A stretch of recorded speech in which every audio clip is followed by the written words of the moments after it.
కవ్వించి నవ్వించడమే కాకుండా హృదయాలను కదిలించే సన్నివేశాలు గల హాస్య చిత్రం అని ప్రచారం చేసుకున్న సినిమా పెళ్లి సందడి 1959 ఏప్రిల్ 2న విడుదలయ్యింది. నిర్మాణ సంస్థ రిపబ్లిక్ ప్రొడక్షన్స్ కి ఇదే తొలి చిత్రం. నిర్మాత సీతారాం, దర్శకుడు యోగానంద్. కామెడీ ఆఫ్ ఎర్రర్స్ తరహాలో సాగే ఈ సినిమా కథ ఇలా ఉంటుంది. అనగనగా విమలాపురం అనే ఊళ్ళో రిటైర్డ్ కెప్టెన్ కోట అని ఆయనుంటాడు. ఆయనకు అనూరాధ, ప్రియంవద అని ఇద్దరు కూతుళ్లు. ఇద్దరూ బాగా పాడతారు, నాట్యం చేస్తారు. ఒక గ్రంథాలయం విరాళాల కోసమని వాళ్ళిద్దరితో పట్నంలో నృత్య కార్యక్రమం ఏర్పాటు చేయిస్తాడు. పెళ్లీడుకొచ్చిన వాళ్లు కాబట్టి వాళ్ల అసలు పేర్లు కాకుండా ఆంగ్లా, సింగ్లా అనే మారుపేర్లతో ప్రచారం చేస్తారు. ఆ కార్యక్రమం చూడ్డానికొచ్చిన గురునాథం అనే కుర్రాడు సింగ్లాని ప్రేమిస్తాడు. మర్నాడు కలుసుకోవడానికి రమ్మన్న సింగ్లా అతనికి కనిపించకుండానే వెళ్ళిపోతుంది.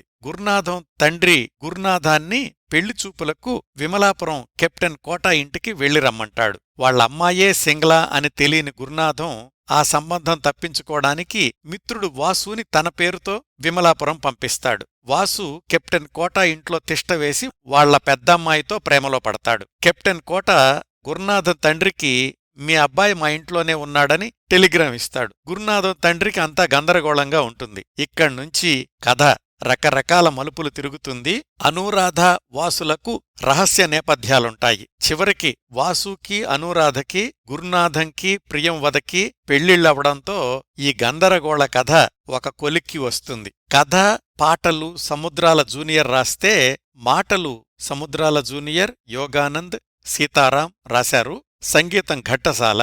ఈ చిత్రంలోని చమక్ చమక్ తారా, బైఠో బైఠో పెళ్లి కొడక లాంటి పాటలు మంచి ప్రజాదరణ పొందాయి. ఈ సినిమాలో కెప్టెన్ కోటాగా గుమ్మడి, ఆయన కూతుళ్లుగా అంజలీదేవి, బి సరోజాదేవి, అంజలీదేవికి జంట వాసుగా అక్కినేని, బి సరోజాదేవికి జంట గురునాథంగా చలం, చలం తండ్రిగా సిఎస్ఆర్, కెప్టెన్ కోటా తమ్ముడు ధన్గా రమణారెడ్డి మొదలైన వారు నటించారు. ఈ సినిమాలోని హాస్యాన్ని ప్రేక్షకులు బాగానే ఆస్వాదించారు, ఆదరించారు.